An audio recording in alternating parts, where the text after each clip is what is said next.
예수님의 그 산상수훈 중에 팔복을 우리 하나하나씩 살펴보며 지금 은혜를 나누고 있는데, 오늘 두 번째 시간으로 애통하는 자는 복이 있나니 저희가 위로를 받을 것이며, 다시 한번 다 같이 시작. 애통하는 자는 복이 있나니 저희가 위로를 받을 것이며. 여러분, 애통하는 자가 복이 있다는 말씀이 잘 이해가 되지 않습니다.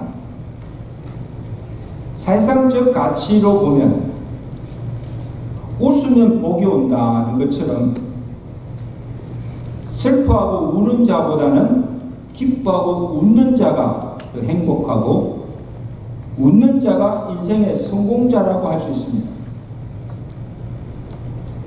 요즘 목사님들 대상으로 여러 가지 세미나 있는 중에 유머 설교 세미나가 있습니다. 저도 한번 가고 싶은데요. 유머 설교. 다시 말하면 설교도 사람을 웃기고 재미있게 해야 은혜가 되고 사람들이 좋아한다는 것입니다. 그런 목사님들의 인기가 있어요, 요즘. 그래서 위로, 격려, 축복을 좋아하고 죄를 지적하고 책망하는 설교를 듣기 싫어하고 시대에 뒤떨어진 목사라고 인기가 없어요. 그래서 여러분, 우리 애통하는 자가 복이 있다는 말씀이 도대체 무슨 말씀인가를 알아야 돼요. 여기 애통한다는 말이 영어로는 mourn한다는 mourn. 마음 아파하고 슬퍼하는 감정의 표현입니다. 그래서 일반적으로 언제 슬퍼합니까? 사랑하는 가족이나 사람을 잃어버렸을 때 슬퍼합니다. 곡합니다. 그리고 사고나 재난으로 또 소중한 재산을 다 잃어버렸을 때 아이고 하고도 통곡합니다. 억울한 일을 당했을 때 당하는 그 마음의 슬픔이나 아픔을 애통이라 그렇게 부릅니다. 모urn한다. 근데 여러분, 이런 감정은 예수 믿는 자나 안 믿는 자나 사람이면 누구나 다 같이 느끼는 감정이에요. 그죠? 슬퍼할 때 슬퍼하는 거예요. 울 때 우는 거예요. 근데 오늘 주님께서 말씀하신 애통은 그런 의미가 아니라는 것입니다. 첫째 의미는 내 속에 있는 죄성을 보고 자신이 지은 죄에 대해서 애통해 하는 것입니다. 그래서 이 죄에 대한 애통함은 심령이 가난한 자와 연결되어 있다는 것입니다. 다 이러면 팔복도 보면 다 연결되어 있어요. 심령이 가난한 자가 애통하는 자가 되고, 애통하는 자가 온유한 자가 되고, 연결되어 있는 거예요. 그래서 자신이 얼마나 무력한 존재이며 얼마나 악한 자인가, 죄수 중에도 개수 같은 죄인이 바로 나라는 것을 고백하는 거예요. 그래서 자기 안에 있는 이 죄성을 보고 자신의 힘으로는 이 죄의 굴레에서 벗어날 수 없는 절박한 상황에서 오로지 주님의 긍휼과 은혜를 구하는 자의 그 마음, 이것이 주님 말씀하신 애통하는 자의 모습입니다. 뭐에 대해서 했던가? 죄에 대해서. 로마서 7장 18절에 바울이 바로 그러한 자입니다. 바울이 뭐라고 고백합니까? 내 속, 곧 내 육신에 선한 것이 거하지 아니한 줄을 내가 아노니 원함은 내게 있으나 선을 행하는 것은 내게 없노라.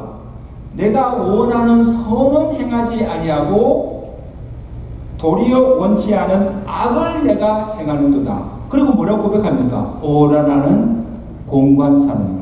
누가 이 사망의 몸에서 나를 건져내? 탄식하는 거예요. 여러분, 바울이 지금 자신에게서 본 것이 무엇입니까?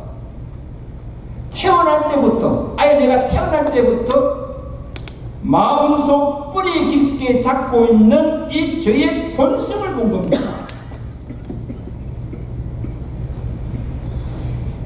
그래서 이 죄성이 내 안에 있기 때문에 예수를 믿어도 교회를 다녀도 심지어 바울은 사도가 되어도 집사가 되고 장로가 되고 목사가 되어도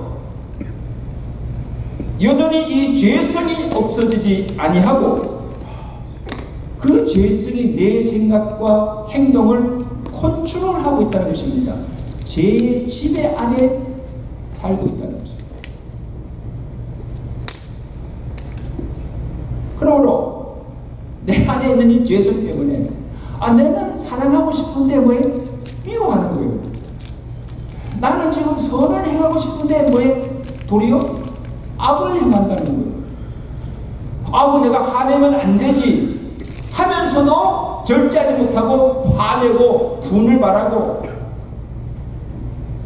이것이 분명히 죄인 줄 알면서도 죄를 짓게 만든다는 것입니다.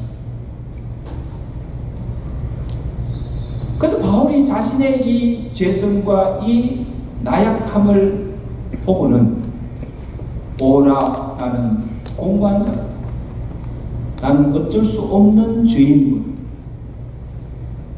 정말 한순간도 성령이 나를 주장하지 않고서는 어떻게 내 의지나 내 힘으로는 아무것도 할 수 없는 자이구나 절실히 깨달으며 자신의 무능에 대해서 한탄하는 겁니다. 나는 공부한 사람이야. 누가 이 사망의 몸에서 나를 건져?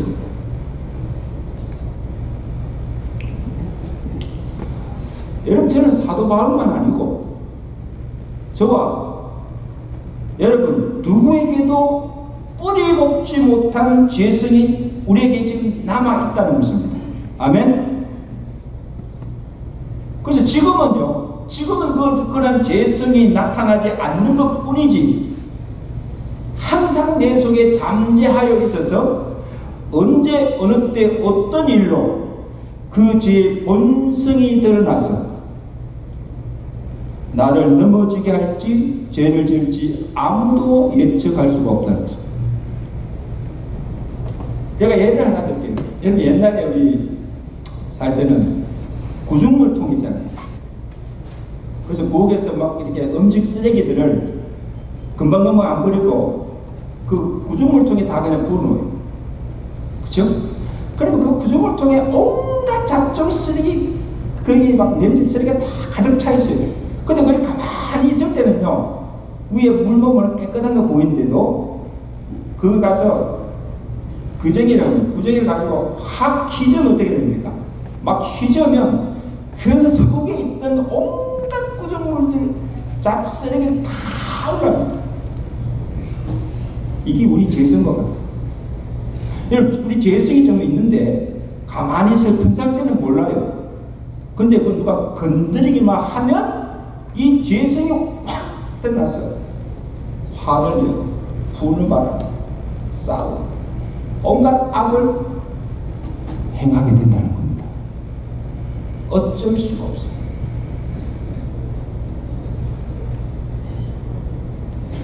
우리가 보잖아요. 저 사람은 법 없이도 살 수 있는 착한 사람이에요. 법이 없어도. 그리고 저 사람은 신앙도 좋아. 얼마나 착실한 사람인데 얼마나 잘 믿는 사람인데 저 사람은 장로야, 저 사람은 목사니까 설마 그런 짓을 하였을까? 아무도 장담할 수가 없다.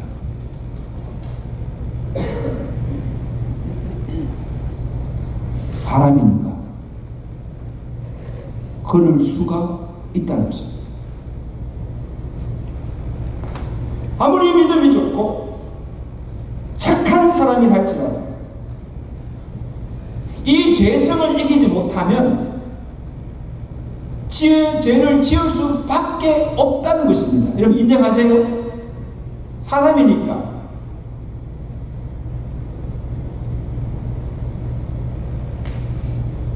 그 사도 바울이 뭐라고 고백합니까? 만일이요 내가 원치 아니하는 그것을 하면 이를 행하는 자가 내가 아니요 뭐예요? 내 속에 있는 죄라고 말합니다. 내가 하는 것이 아니라 내 속에 있는 죄가 나를 하여금 죄짓게 하고 악을 행하게 한다는 고백입니다. 예외가 없다는 것입니다. 여러분, 사도 바울이 예수 안 믿는 사람입니까? 예수 믿어도 잘 믿는 사람이고, 그리고 평신도도 아니고 사도예요. 사도가 이런 고백을 한다면 오늘 저와 여러분들은 어떻습니까?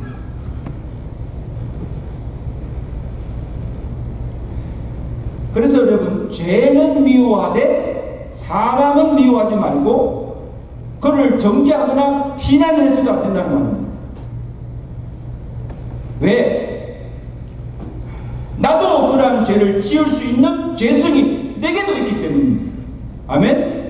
나도 실수할 수 있고, 나도 잘못할 수 있고, 나도 범죄할 수 있기 때문입니다. 그래, 함부로 정죄하지 말라는 거예요. 함부로 손가락질을 하지 말라는 거예요.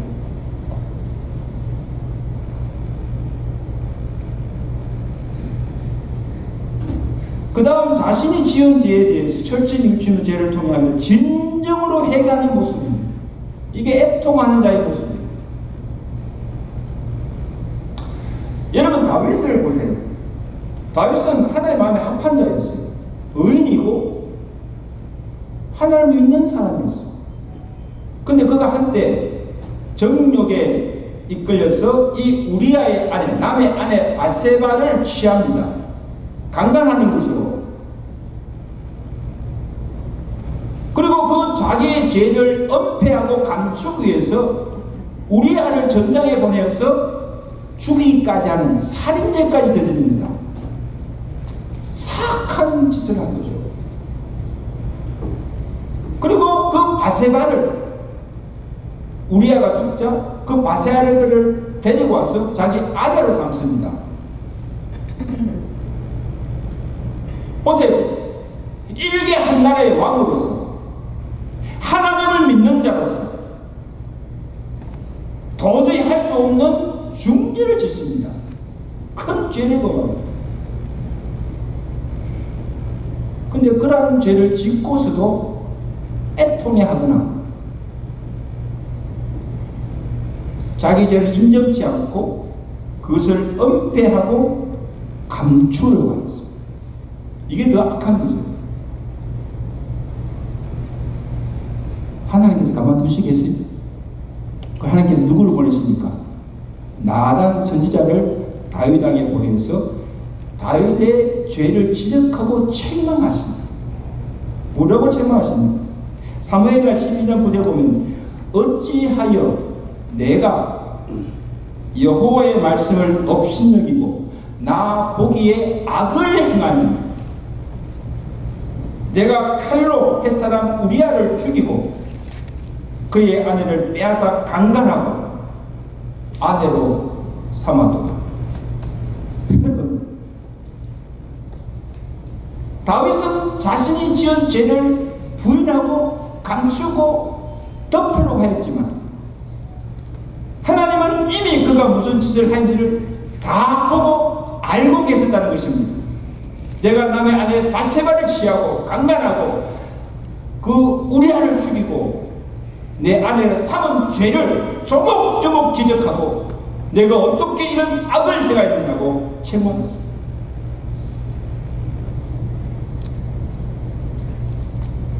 여러분, 죄를 부인하고 은폐하고 덮고 감춘다고 해서 덮을 수 있는 것이 아닙니다. 사람들이 보지 않고 사람들이 모른다고 해서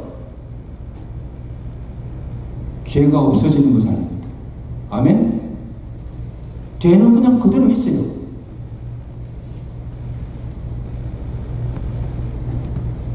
기억하세요. 죄는 사람에게만 아니고 하나님께 죄를 짓는 것이 되므로 우리가 잘못하였을 때 사람에게 가서 용서를 구하여야 하지만 무엇보다도 하나님께 죄를 구하고 자백하고 죄의 용서함을 받아야 하는 것입니다. 아멘. 죄를 사하는 권세가 하나님께 있기 때문입니다. 아멘. 그래서 하나님께 나와서 하나님, 내가 죄를 지었습니다. 하나님께 범죄했습니다. 내 죄를 용서해 주옵소서. 하나님께서 나의 모든 죄를 사해 주실 때 그때 죄가 없어지는 것입니다. 죄의 문제가 해결되는 것입니다.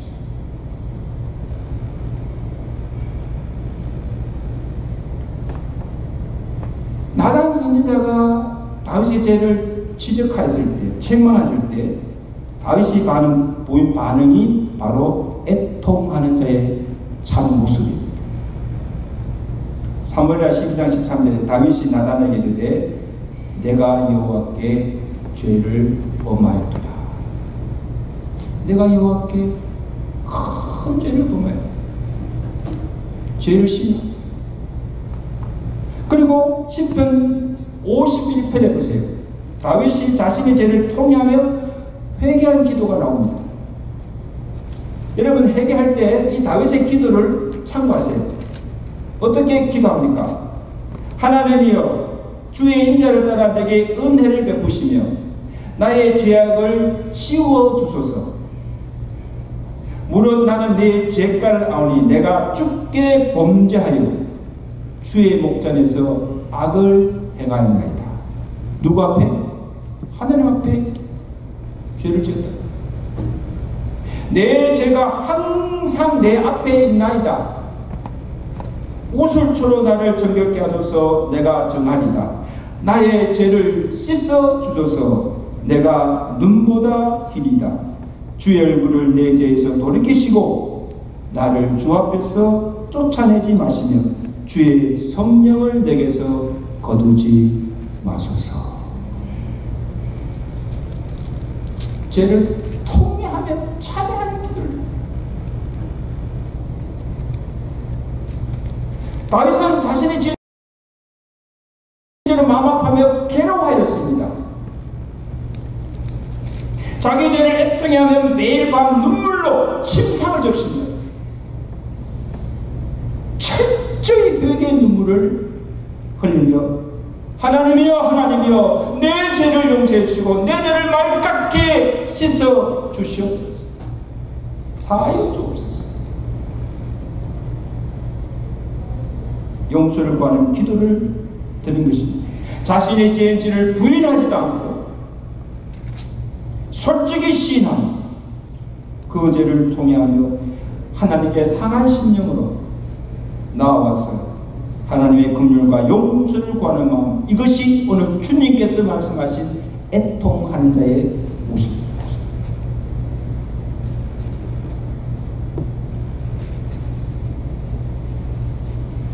근데 여러분, 자신의 죄는 지을 죄를 시인하고 슬퍼한다고 해서 다 애통하는 것은 또 아니라는 것입니다.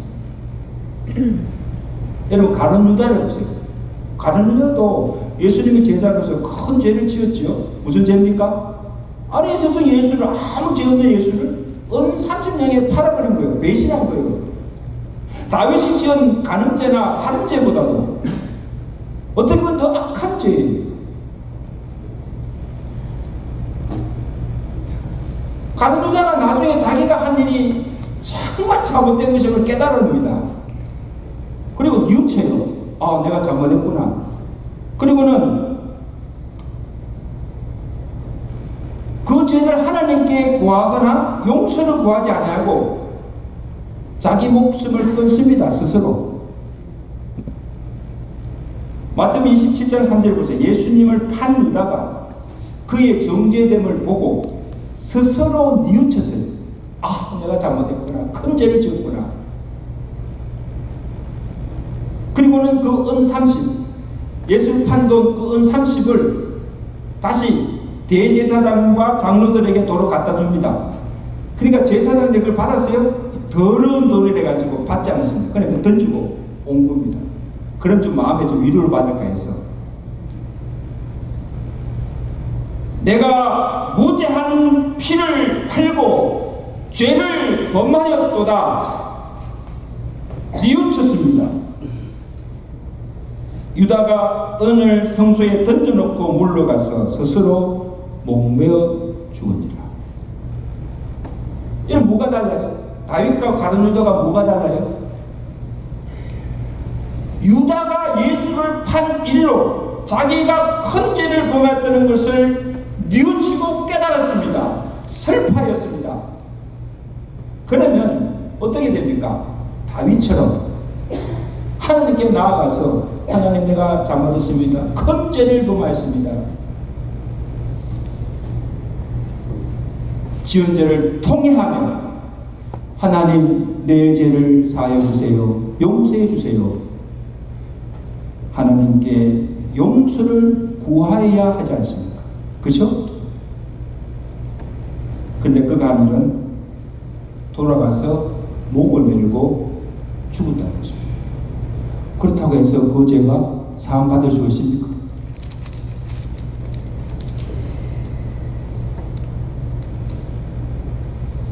이것은 죄를 애통해하고 진정으로 회개하는 모습이 아니라는 것입니다. 예수님께서 오늘 말씀하신 애통하는 자는 단순히 자신이 무슨 죄를 지었는가를 알고 그 죄를 슬퍼하며 후회하는 것이 아닙니다. 내 잘못했구나 깨닫는 것이 아닙니다.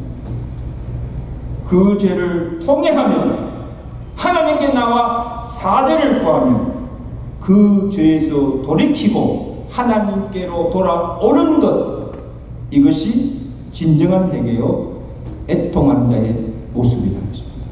아멘.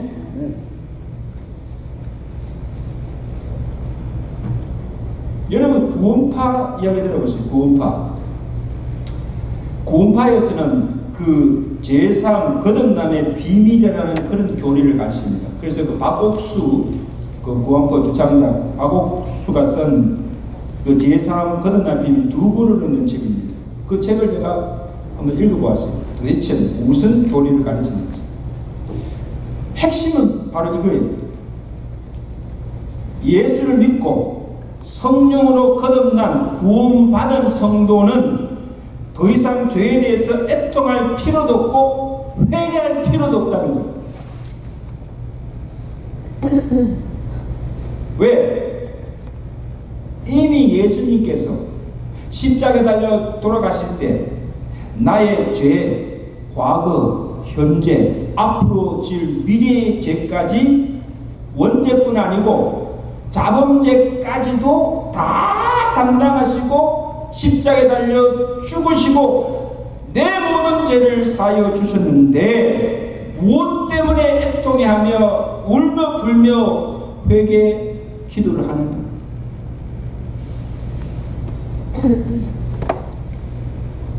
죄사함 다 받았으니까 우리가 할 일은 사대 은총을 감사하며 늘 주님께 나와서 찬양하고 기뻐하면 된다는 거예요. 여러분 그렇습니까? 그건 아주 복음을 잘못 곡해한 잘못된 교리입니다.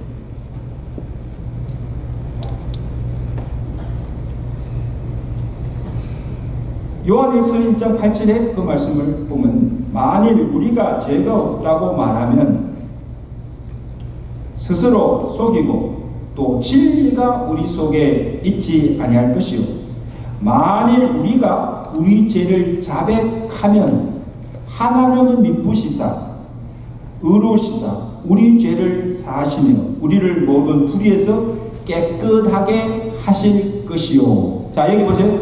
중요합니다. 여기 우리 죄를 자백하면이라는 이 시제가 과거가 아니고 현재 진행형이에요.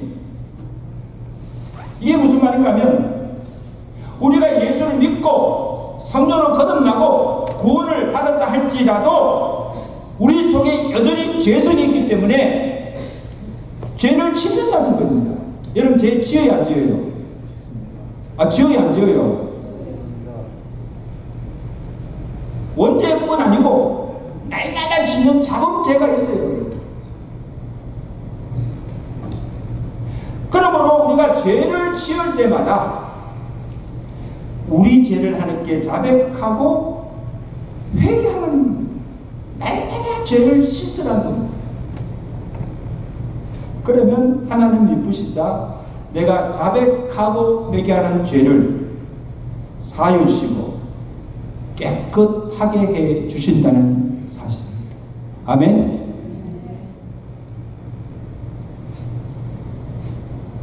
여러분, 매일 목욕을 왜 합니까? 매일 샤워하는 것은 우리 몸에 있는 때를 씻어내는 거잖아요.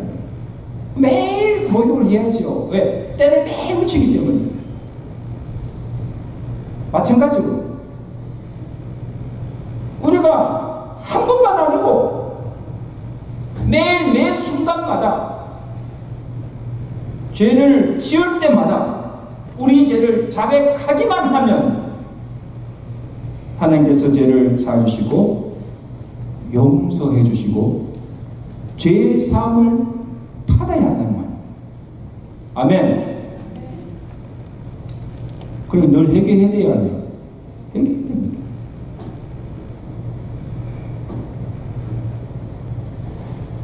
그래서 저는 이렇게 생각합니다. 죄를 짓고 죄를 애통할 줄 안다면 그래도 아직도 신앙 양심이 살아있다는 증거입니다. 여러분, 병 중에서 가장 무슨 병이 뭐예요? 암이잖아요. 암. 지금까지는 암이에요.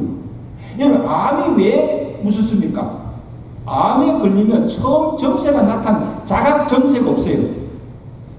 그래서 어느 날 좀 몸이 이상하다, 좀 이렇게 아프고 이렇게 한번 병을 가 진단해 보면 이미 거의 손을 셀 수 없을 정도로 암이 전체 딱 펴져 있는 거예요. 결국 그 암으로 죽잖아요. 그런데 어떤 암이든지 이 초기에 발견하기만 하면, 그죠? 자각증세 느끼고 초기에 발견만 하면 요즘 웬만한 암은 다 치료받고 완치할 수가 있습니다. 마찬가지, 죄의 증세도 마찬가지. 암과 같아요. 우리가 죄를 지을 때, 이거 죄라는 걸 알잖아요. 죄를 지을 때 아주 작은 죄라도 이 죄에 민감하게 반하게 됩니다. 아이고, 내가 죄를 지었구나. 내가 믿는 자로서 내가 이걸 지은 줄 알면서도 내가 죄를 지었구나, 거짓말했구나, 도둑질했구나, 분명히 깨달아 알 수가 있어요. 양심의 가책을 느끼고 부끄러워할 줄 알고 마음 아파하고 죄를 애통해할 줄 알면 영적으로 건강하다는 증거입니다. 아멘. 내 양심이 살아있다는 증거. 바로 그런 사람이 죄를 지었다 할지라도 죄를 사함할 수 있고 다시 살 수가 있습니다. 그런데 주변에 보면 죄를 지었어도 부끄러워할 줄 모르고 양심의 요만한 가책도 느끼지 않고 애통할 줄 모르면 자각 정세를 느끼지 못하는 암 환자와 같다는 것입니다. 나중에는요, 그 양심이 무뎌집니다. 그러면요, 죄를 짓고도 죄인 줄 몰라요. 엄청나게 짓고도 조금도 부끄러워할 줄 몰라요. 그 양심이 화인받은 양심입니다. 결국 그 죄로 말미암아 멸망당하고 마는 것입니다.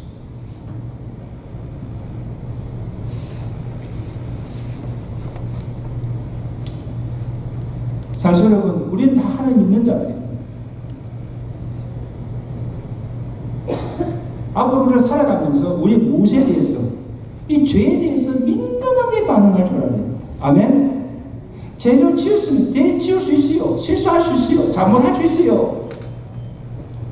왜? 우리는 다 죄성을 가진 사람이기 때문에. 죄를 짓는 게 문제가 아니고 죄를 짓고도 그 죄를 깨닫지 못하고 통회할 줄 모르고 회개치 않는 것이 문제인 줄 믿습니다. 조그만 죄라도 죄를 아파하고 애통하고 하나님의 사죄의 은총을 구하는 저와 여러분 되시기를 주님이 축원합니다. 다음으로 자신에 대해서 애통할 줄 아는 사람은 다른 사람의 죄나 내가 속한 공동체, 나라와 민족이 범한 죄를 보고 탄식하며 애통해하며 눈물로 기도한다는 겁니다. 여러분 구약의 예레미야 선지자를 뭐라고 부릅니까? 눈물의 선지자라고 부르잖아요.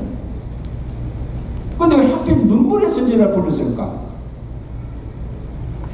예레미야 선지자가 무엇 때문에 그렇게 눈물을 많이 흘리고 울었습니까?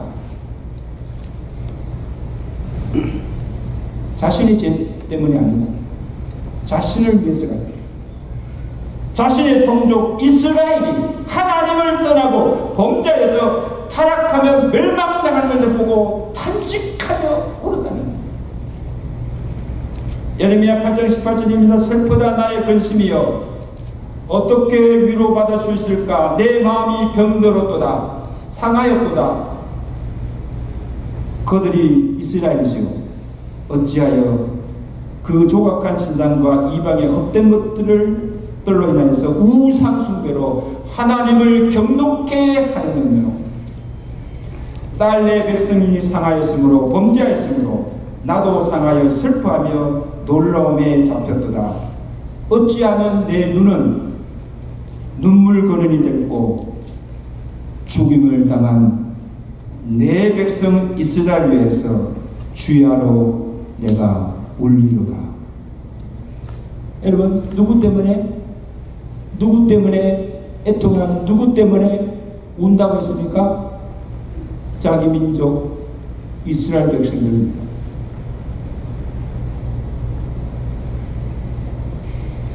범죄한 이스라엘 백성의 죄를 애통해하며 내가 내 백성 이스라엘 위해서 주의하러 운다는 것. 근데 울겠습니까? 하나님께 기도드리는 거죠. 회개 기도. 민족을 용서해달라. 눈물 뿌리며 기도해요. 여러분 복음서에 보면 예수님께서 우신 장면이 딱 두 군데 나옵니다. 언제 우셨어요? 사랑하는 제자 나사로가 죽었을 때 그 나사로의 집에 가서 우셨다 했습니다. 그 다음에 언제 우셨는가 하면 예루살렘 성을 바라보시고 우셨습니다.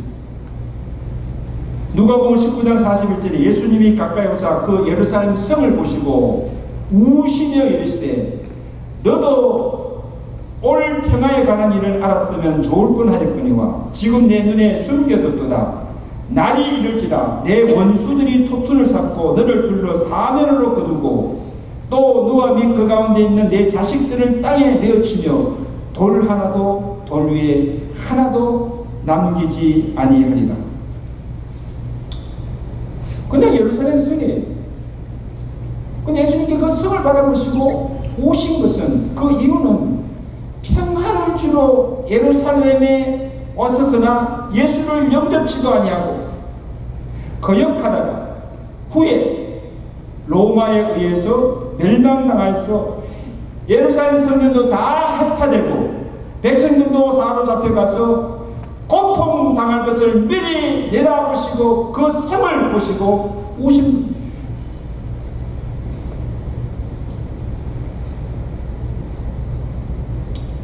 그 다음에 이어서 보시면 예수님이 잡혀가시는 것을 보고 예루살렘 딸들이 막 웁니다.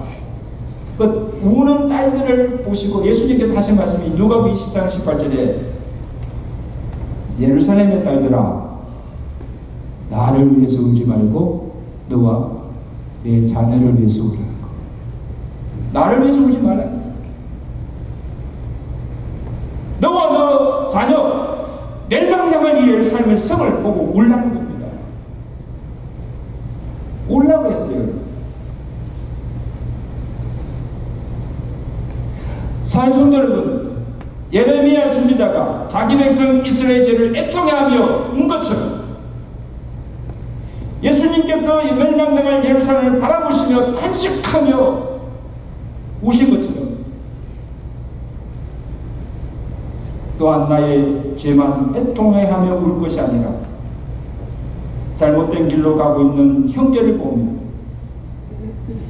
안타까움으로 그를 위해서 울며 기도해야 합니다. 아멘. 날로 죄로 인하여서 부패해져 가며 온갖 악을 행하는 이 나라와 민족의 죄를 애통해하며 예레미야 선지자가 멸망당한 이스라엘을 보면서 탄식하며 온 것처럼 우리도 이 나라 민족을 위해서 울어야 합니다. 다른 사람이야 죄를 짓든 말든 죽든 말든 나와 상관이 없고 나라가 망하든지 흥하든지 상관치 아니하고 나 하나 복받고 잘 살면 된다고 하는 이런 긍휼도 사랑도 없는 이런 자들을 하나님께서 복을 주시겠습니까? 복을 받지 못합니다.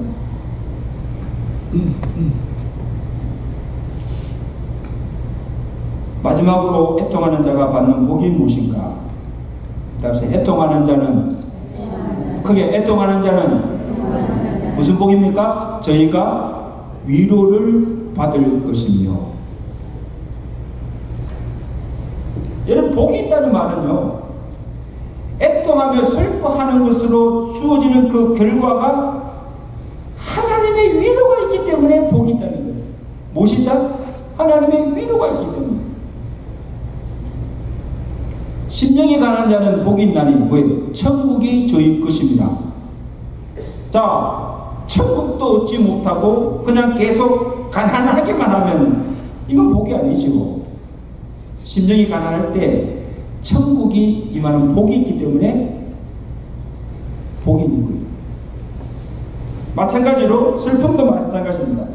아무 위로도 받지 못하고 죄사함도 없이 계속 죄를 애통해 하기만 하면 그것은 고통이 될 뿐이지 복이 되지 못합니다. 그렇죠? 그래서 애통하는 자는 하나님의 위로를 받기 때문에 그것이 복이 된다는 말씀입니다. 자, 그럼 하나님의 위로가 어떤 것입니까? 여기 위로라는 말은 파라칼레오라는 말인데 참 좋은 말입니다. 파라칼레오. 파라라는 것은 곁으로, 칼레오라는 가까이 한다는 말입니다. 자, 누가 우리를 가까이 하십니까? 하나님이 나를 가까이 오라고 부르십니다. 그리고 하나님 내 곁에 함께 하신다는 것입니다. 얼마나 위로가 됩니까? 그래서 애통하는 자가 받을 위로는 단순한 그런 위로의 말이 아니고 하나님으로부터 주시는 상과 위로가 있다는 것입니다. 그 첫 위로가 무엇인가 하면 애통하는 자에게 사죄의 은총을 베풀어 주십니다.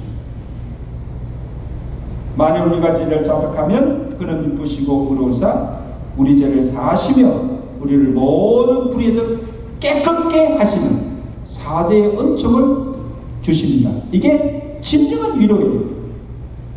여러분, 다윗이 주야로 침상에 눈물을 쉬며 회개의 기도를 드렸을 때 다윗에게 주신 가장 큰 위로가 뭡니까? 하나님께 그 다윗의 죄를 다 사해 주셨어요. 다 용서해 주셨어요. 그 다윗이 뭐라고 고백합니까? 시편 32편 절에 허물의 사함을 받고 자신의 죄가 가려진 자는 복이 있다. 누구에게 하는? 자기에게 하는. 엄청난 죄를 지었지만 하나님께 회개함으로 내 모든 죄가 다 사함받은 자, 그 자가 복이 있다.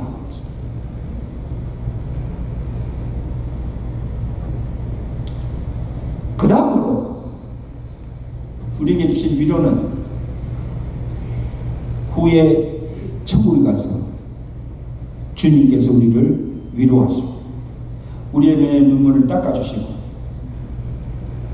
위로해 주십니다. 계시록 21장 3절이죠. 하나님의 장막이 사람들과 함께 있음에 하나님이 그들과 함께 계시니 그들은 하나님의 백성이 되고 하나님은 친히 그들과 함께 계셔서 모든 눈물을 그 눈에서 닦아주시고 다시는 사망이 없고 애통하는 것이나 곡하는 것이나 아픈 것이 다시 있지 아니하려니 처음 것들이 다 지나갔음이라. 할렐루야. 그게 하면서 할렐루야. 네. 날씨도 더운데 지금 에어컨이 좀 잘 나오죠? 여러분, 설상 우리가 이 땅에서 위로받을 자 없어도 언제? 훗날에 천국에 가면 주님께서 우리를 영접해 주시고 우리를 위로하시고 우리의 눈에 눈물을 닦아주시고 억울함도 풀어주시고 다시는 애통하지 않고 살게 하신다는 약속입니다. 이 약속이 있기에 이 땅에서 억울하니 당하도 억울하지 않고 슬픈 일을 당하도 슬퍼하지 않고 살아갈 수가 있는 줄로 믿습니다. 말씀했습니다. 상성도 여러분, 애통하는 자가 되었어. 이 땅에서뿐 아니고 천국에 갔어도 하나님의 진정한 위로와 사대 은총을 누리며 살아가시는 복된 성도들 되시기를 주의 간절히 축원합니다.